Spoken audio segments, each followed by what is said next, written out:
তোমাদের YouTube channel WB plus পয়েন্টে তোমাদের সকলকে জানাই স্বাগত। প্রতিদিনের মতো আজকেও আমরা ডাব্লিউবিপিএসসি ক্লার্কশিপ পরীক্ষায় আসার মতো সম্ভাব্য প্রশ্ন এবং তার সাথে সাথে বিভিন্ন পরীক্ষার প্রিভিয়াস ইয়ারের প্রশ্ন নিয়ে আলোচনা করব। তো আশা করছি এখান থেকে তোমরা বেশ কয়েকটি প্রশ্ন কমন পেয়ে যাবে। তো ক্লাসটা প্রথম থেকে শেষ পর্যন্ত মনোযোগ সহকারে দেখো। তো আজকে আমাদের 61 নাম্বার ক্লাস। তো আগেও আমাদের অনেক ক্লাস হয়ে গেছে, সেগুলো তোমরা ডেসক্রিপশনে দেওয়া প্লেলিস্টে গিয়ে দেখে নিতে পারো। তো চলো শুরু করি আজকের ক্লাস। আজকে আমাদের প্রথম প্রশ্ন হচ্ছে, ফিসকাল ঘাটতির ধারণাটি ভারতে সূচিত হয় কোন কমিটির সুপারিশে? তো কোন কমিটির সুপারিশে ভারতের ফিসকাল ঘাটতির ধারণাটি চালু হয়েছিল? তো এটা সঠিক অ্যান্সার হয়ে যাবে অপশন এ, সুখময় চক্রবর্তী কমিটির মাধ্যমে। নেক্সট প্রশ্ন, ক্যাশ রিজার্ভ রেশিও বৃদ্ধি পেলে কি হবে? ব্যাংকের থেকে প্রাপ্ত ধার অপরিবর্তিত থাকবে, ব্যাংকের থেকে প্রাপ্ত ধার বৃদ্ধি পাবে, ব্যাংকের থেকে প্রাপ্ত ধার হ্রাস পাবে, নাকি কোনোটিই নয়? তো ক্যাশ রিজার্ভ রেশিও বৃদ্ধি পেলে ব্যাংকের থেকে প্রাপ্ত ধার হ্রাস পাবে, অপশন সি। তো অর্থের তারল্য রক্ষা করার জন্য রিজার্ভ ব্যাংক নগদ রিজার্ভ অনুপাত বৃদ্ধি এবং কম করে থাকে। কেন্দ্রীয় ব্যাংকের অর্থ সরবরাহ নিয়ন্ত্রণ করতে সিআরআর ব্যবহার করা হয়ে থাকে। কেন্দ্রীয় ব্যাংক যখন সিআরআর বাড়ায় তখন ব্যাংকগুলিকে আরও নগদ অর্থ কেন্দ্রীয় ব্যাংকে জমা রাখতে হবে, ফলস্বরূপ অর্থনীতিতে অর্থ সরবরাহ হ্রাস পাবে। পরের প্রশ্ন, ন্যূনতম সহায়ক মূল্য সমূহ ভারত সরকারের দ্বারা ঘোষিত হয় কার সুপারিশে? তো সঠিক অ্যান্সার হয়ে যাবে এখানে option C, commission for agricultural cost and প্রাইসের সুপারিশে, অপশন সি। নেক্সট দেখো, ন্যূনতম সহায়ক মূল্য অর্থনৈতিক বিষয়ক মন্ত্রিসভা ঘোষণা করে, আর কৃষি খরচ ও মূল্য কমিশনের সুপারিশের ভিত্তিতে এমএসপি ঘোষণা করা হয়। এমএসপির জন্য সুপারিশ প্রণয়নের ক্ষেত্রে সিএসসিপি অনেকগুলি বিষয় বিবেচনা করে, যেমন উৎপাদন খরচ, নিবেশ উৎপাদন মূল্য সমতা, চাহিদা এবং সরবরাহ ইত্যাদি। পরের প্রশ্ন, অন্তর্দয় অন্ন যোজনা শুরু হয় কোন পঞ্চবার্ষিকী পরিকল্পনাকালে? ভেরি ভেরি ইম্পর্টেন্ট প্রশ্ন, তোমরা কমেন্টে অ্যান্সার করতে থাকো। তো সঠিক অ্যান্সার হয়ে যাবে এটার অপশন বি, নবম পঞ্চবার্ষিকী পরিকল্পনাকালে হচ্ছে অন্তর্দয় অন্ন যোজনাটি চালু হয়েছিল। তো অন্তর্দয় অন্ন যোজনা হলো ভারত সরকারের স্পন্সরকৃত প্রকল্প, যা লক্ষাধিক দরিদ্র পরিবারকে উচ্চ ভর্তুকিযুক্ত খাদ্য সরবরাহ করে। এই প্রকল্পটি তৎকালীন কেন্দ্রীয় খাদ্য ও বেসামরিক সরবরাহ মন্ত্রী এন শ্রী বিষ্ণু তৈরি করেছিলেন। এটি এনডিএ সরকার 25 ডিসেম্বর 2000 সালে চালু করেছিল এবং ভারতের রাজস্থান রাজ্যে প্রথম প্রয়োগ করা হয়েছিল। এটা ইম্পর্টেন্ট, মনে রাখবে যে অন্তর্দয় অন্ন যোজনা কোন রাজ্যে প্রথম চালু হয়েছিল? অ্যান্সার হয়ে যাবে রাজস্থানে।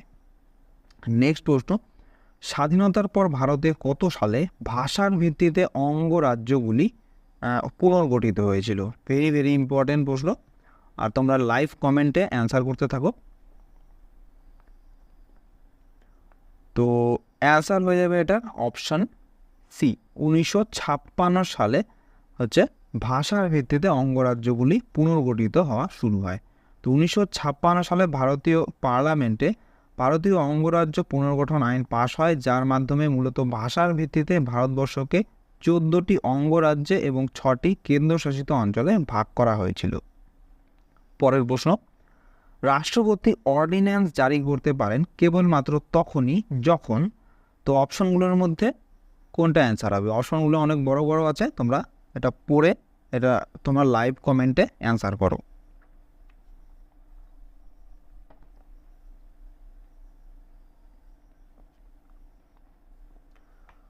তো অ্যান্সারটা বলে দিচ্ছি, অ্যান্সার হয়ে যাবে এখানে অপশন ডি, পার্লামেন্টের দুটি অধিবেশনের মধ্যবর্তী সময়ে রাষ্ট্রপতি অর্ডিন্যান্স জারি করতে পারেন। তো সংসদের উভয় কক্ষের অধিবেশন না থাকলে রাষ্ট্রপতি অধ্যাদেশ জারি করতে পারেন। অধ্যাদেশটি পুনঃসমাবেশের 6 সপ্তাহের মধ্যে সংসদে অনুমোদন করতে হবে। আর ভারতের রাষ্ট্রপতি কর্তৃক জারি করা একটি অধ্যাদেশের সর্বোচ্চ সময়কাল 6 মাস এবং 6 সপ্তাহ হতে পারে।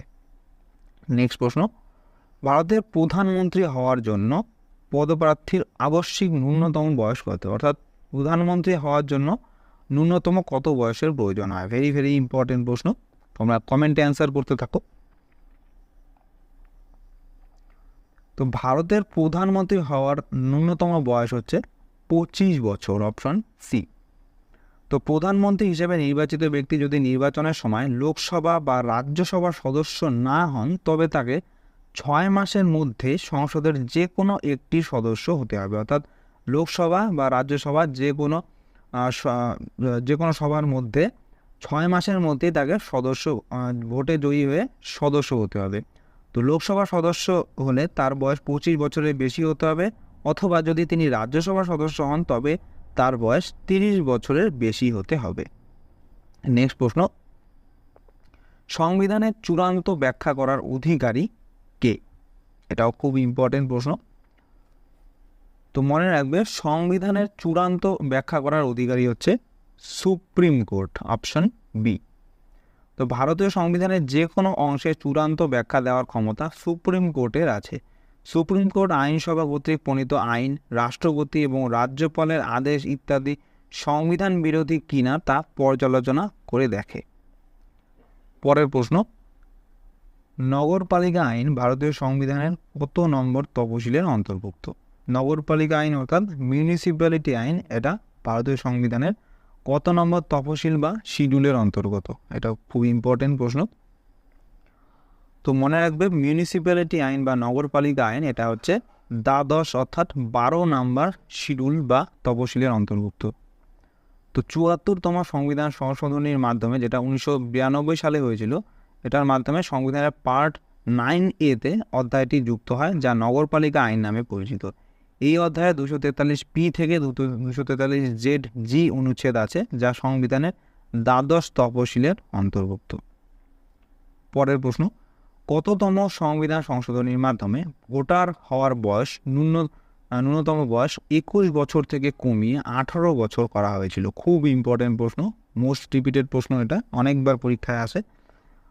তো এটা মনে রাখবে যে 61তম সংবিধান সংশোধন যে রয়েছে, সেই 61তম সংবিধান সংশোধনীর মাধ্যমেই ভোটার হওয়ার ন্যূনতম বয়স 21 বছর থেকে কমিয়ে 18 বছর করা হয়েছিল। অর্থাৎ আগে ভোট দেওয়ার জন্য ন্যূনতম বয়স 21 বছর হতে হতো, কিন্তু পরবর্তীকালে 61তম সংবিধান সংশোধনীর মাধ্যমে সেটা কমিয়ে 18 বছর করা হয়। তো 1989 সালে 61তম সংবিধান সংশোধনী আইন অনুযায়ী ভোটাধিকার লাভের জন্য প্রয়োজনীয় ন্যূনতম বয়স 21 থেকে কমিয়ে 18 বছর করা হয়। নেক্সট প্রশ্ন, 2011 সালের জনগণনা অনুযায়ী পশ্চিমবঙ্গে কটি মহানগর অবস্থিত? খুব ইম্পর্টেন্ট প্রশ্ন, পরীক্ষায় তোমাদের আসতে পারে। তো মনে রাখবে, 2011 সালের জনগণনা অনুযায়ী, তো এই প্রশ্নটার সঠিক অ্যান্সার হয়ে যাবে এখানে অপশন এ, 2টি। তো 2011 সালের জনগণনা অনুযায়ী পশ্চিমবঙ্গে মোট 2টি মহানগর অবস্থিত। তো 2011 সালের জনগণনা অনুযায়ী পশ্চিমবঙ্গে 2টি মহানগর অবস্থিত, যেটা হচ্ছে কলকাতা এবং আসানসোল। পরের প্রশ্ন, এশিয়ার প্রথম সামুদ্রিক বায়োস্ফিয়ার রিজার্ভ কোনটি? ভেরি ভেরি ইম্পর্টেন্ট এটাও। তো মনে রাখবে, এশিয়ার প্রথম সামুদ্রিক বায়োস্ফিয়ার রিজার্ভটির নাম হচ্ছে golf of Mannar, option A. তো মান্নার উপসাগর বা গলফ অফ মান্নার ভারত মহাসাগরের একটি অংশ। এটি ভারত ও শ্রীলঙ্কার মধ্যেখানে পূর্ব পশ্চিমে প্রসারিত। এর প্রস্থ হচ্ছে 160 থেকে 200 কিলোমিটার। এই উপসাগরে ভারত থেকে তাম্রাপামি নদী এবং শ্রীলঙ্কা থেকে আরো নদী এসে পড়েছে। নেক্সট প্রশ্ন, আলমাট্টি বাঁধ কোন নদীর উপরে তৈরি হয়েছে? ভেরি ভেরি ইম্পর্টেন্ট, এটা তোমাদের আগেও পড়ানো হয়েছে। তো মনে রাখবে, আলমাট্টি বাঁধ এটা হচ্ছে কৃষ্ণা নদীর উপরে অবস্থিত, অপশন বি হয়ে যাবে সঠিক অ্যান্সার। তো বগালকোটে অবস্থিত আলমাট্টি বাঁধ কৃষ্ণা নদীর উপর একটি বিশাল জলবিদ্যুৎ প্রকল্প, যা দর্শনার্থীদের জন্য মনোরম দৃশ্য এবং মনোরম পরিবেশ প্রদান করে। পরের প্রশ্ন, কোন দেশের সাথে ভারতের সর্বাধিক আন্তর্জাতিক সীমানা রয়েছে এবং এই সীমানার আনুমানিক দৈর্ঘ্য কত? এটা তো তোমরা কম বেশি সবাই পারবে। তো সঠিক অ্যান্সার হবে অপশন এখানে বি বাংলাদেশ। তো বাংলাদেশের সাথে ভারতের সর্বাধিক আন্তর্জাতিক সীমানা রয়েছে এবং এই সীমানার আনুমানিক দৈর্ঘ্য হচ্ছে প্রায় 4096 কিলোমিটার। নেক্সট প্রশ্ন, গ্রেট আন্দামান এবং ক্ষুদ্র আন্দামানকে পৃথক করেছে কোন চ্যানেল বা ব্যাসেজ? ভেরি ভেরি ইম্পর্টেন্ট, এটা বারবার পরীক্ষায় আসে। তো তোমরা লাইভ কমেন্টে অ্যান্সার করতে থাকো। তো অ্যান্সারটা বলে দিচ্ছি, অ্যান্সার হয়ে যাবে এখানে অপশন ডি ডানকান প্যাসেজ। তো গ্রেট আন্দামান এবং ক্ষুদ্র আন্দামানকে পৃথক করেছে হচ্ছে ডানকান প্যাসেজ। এরপরে দেখো 8 ডিগ্রি চ্যানেল যেটা রয়েছে এটা হচ্ছে মিনিকয় এবং মালদ্বীপকে পৃথক করেছে। এরপরে 9 ডিগ্রি চ্যানেল লাক্ষাদ্বীপ মিনিকয়কে পৃথক করেছে। এরপরে 10 ডিগ্রি চ্যানেল হচ্ছে আন্দামান এবং নিকোবরের মধ্যে দিয়ে গিয়েছে। এই কটা চ্যানেল খুবই ইম্পর্টেন্ট, বারবার পরীক্ষায় আসে, তো এগুলো ভালো করে মুখস্থ করে রাখবে।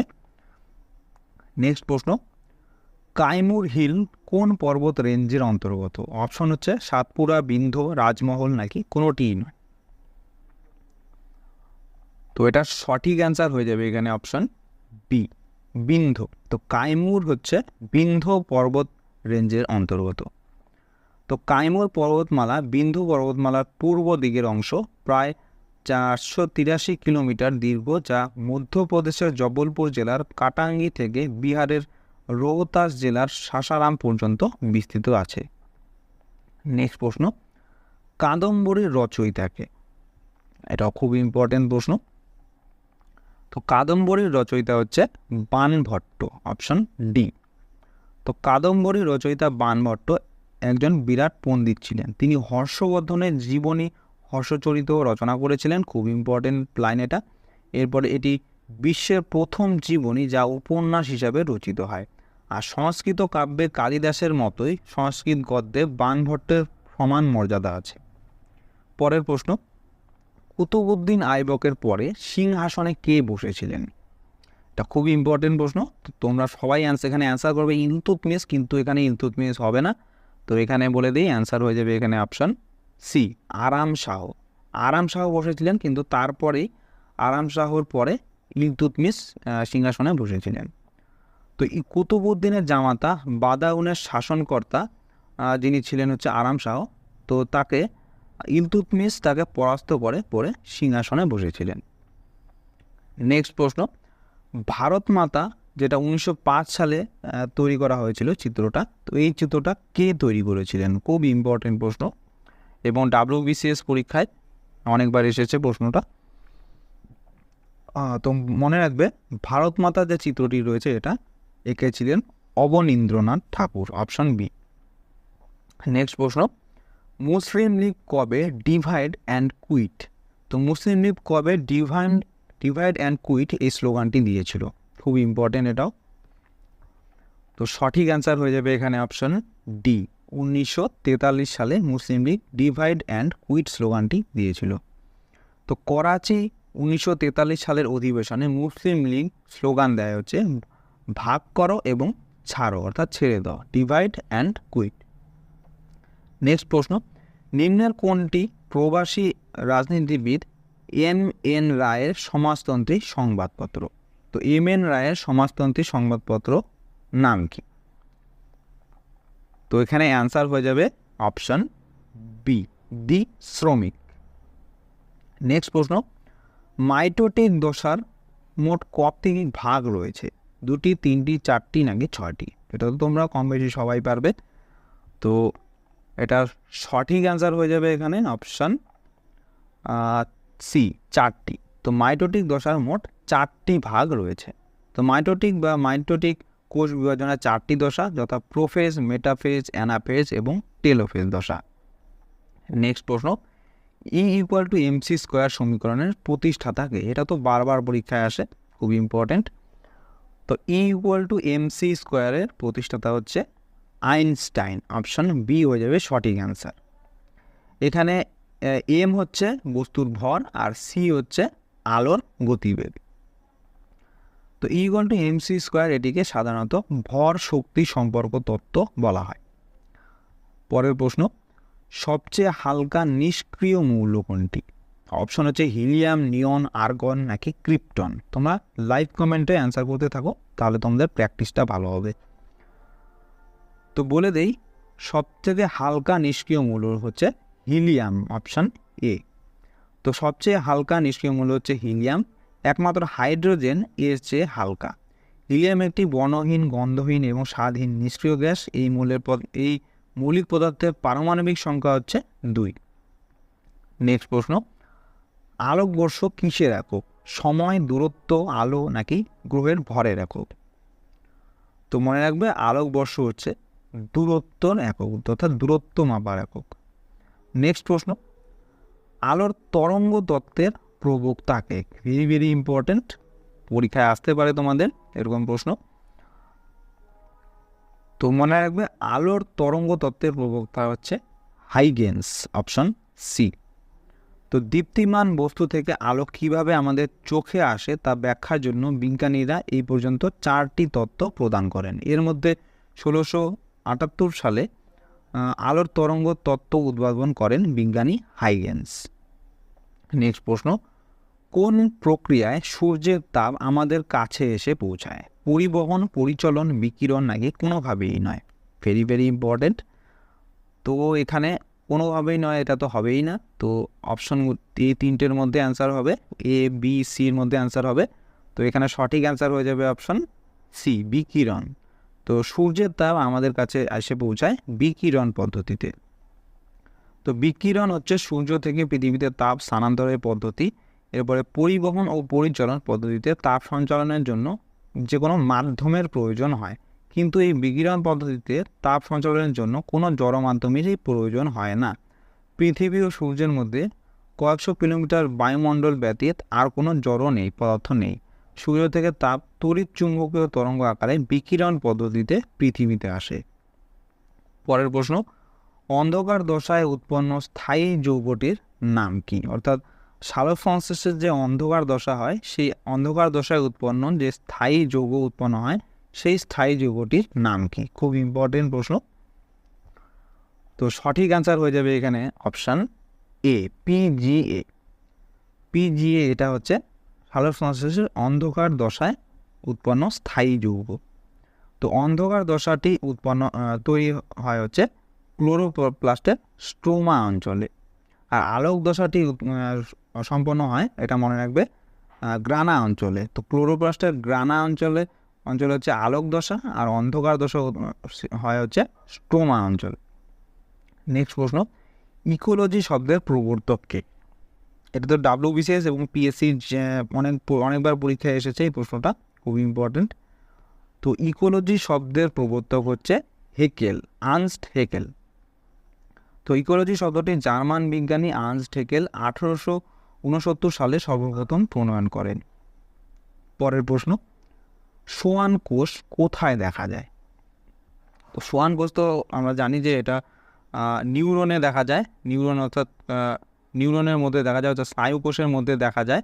তো স্নায়ু কোষের ঠিক কোন জায়গাটা দেখা যায়? সেল বডি, অ্যাক্সন, ডেনড্রন নাকি কোনোটি নয়?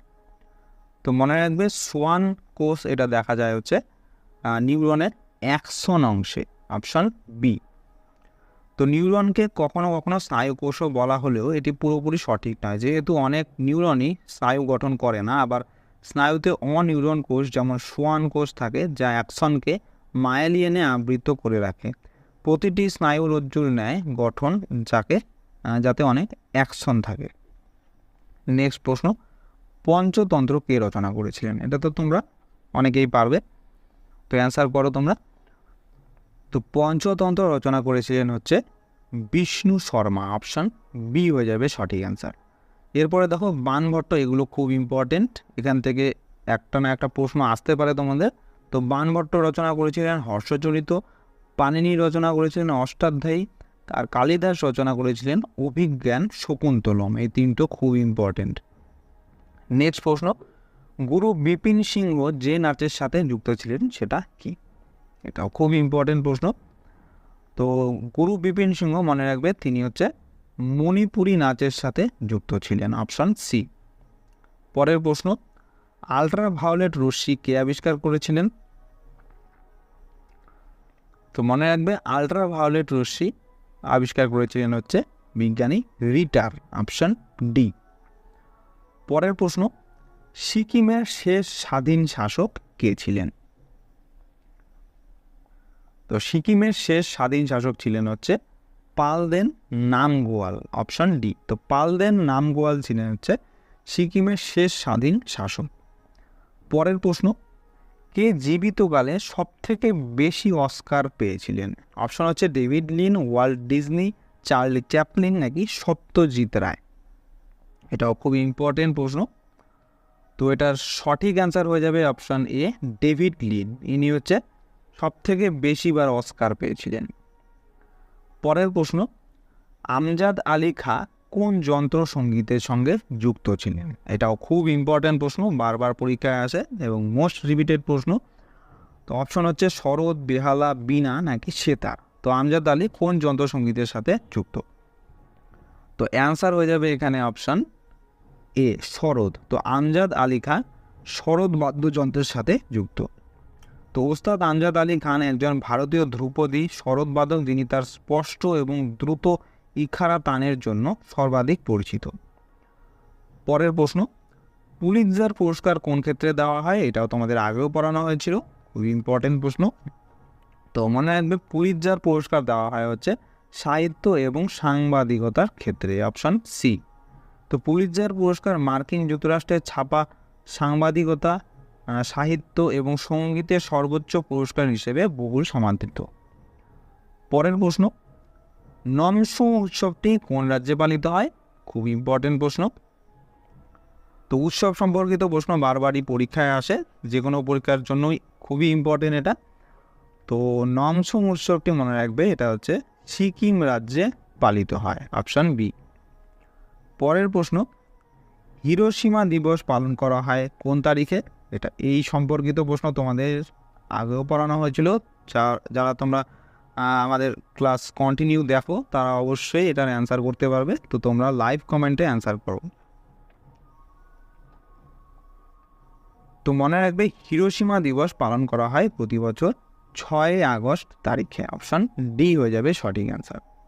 তো দ্বিতীয় বিশ্বযুদ্ধের শেষ দিকে জাপানের হিরোশিমা শহরে ফেলা হয় বিশ্বের প্রথম পরমাণু বোমা 1945 সালের 6 আগস্ট। তো আণবিক বোমার বিষাক্ত ছোবলে মারা যায় প্রায় 40,000 মানুষ, আহত হয় আরও 35,000। তাই এই দিনটিকে, অর্থাৎ 6 আগস্ট দিনটিকে হিরোশিমা দিবস হিসাবে পালন করা হয়। নেক্সট প্রশ্ন এবং আজকের ক্লাসের লাস্ট প্রশ্ন। তো 1960 সালে প্রথম প্যারা অলিম্পিক গেমস অনুষ্ঠিত হয় কোথায়? খুব ইম্পর্টেন্ট প্রশ্ন। তো মনে রাখবে, 1960 সালে প্রথম প্যারালিম্পিক গেমস অনুষ্ঠিত হয় হচ্ছে রোমে, অপশন এ হয়ে যাবে সঠিক অ্যান্সার। তো স্টোক ম্যান্ডেভিল গেমস পরবর্তীতে যেটা প্যারালিম্পিক গেমসে পরিণত হয়, যা প্রথম 1960 সালে ইতালির রোমে অনুষ্ঠিত হয়, যেখানে 23টি দেশের মধ্যে 400 জন ক্রীড়াবিদ অংশগ্রহণ করে। তারপর থেকে তারা প্রতি 4 বছর অন্তর এই প্যারালিম্পিক গেমস অনুষ্ঠিত হয়। প্রতি বছর, অর্থাৎ প্রতি 4 বছর অন্তর এই প্যারালিম্পিক গেমস অনুষ্ঠিত হয়। তো বন্ধুরা, এই ছিল আজকে আমাদের WBPSC ক্লার্কশিপের স্পেশাল জিকে ক্লাস। তোমাদের কেমন লাগলো অবশ্যই কমেন্ট করে জানাও। ভালো লেগে থাকলে অবশ্যই একটি লাইক করবে এবং চ্যানেলে যদি নতুন হয়ে থাকো তাহলে চ্যানেলটিকে অবশ্যই সাবস্ক্রাইব করে রাখো এরকম আরও ক্লাসের জন্য। তো তোমাদের সাথে দেখা হচ্ছে নেক্সট ক্লাসে। ধন্যবাদ।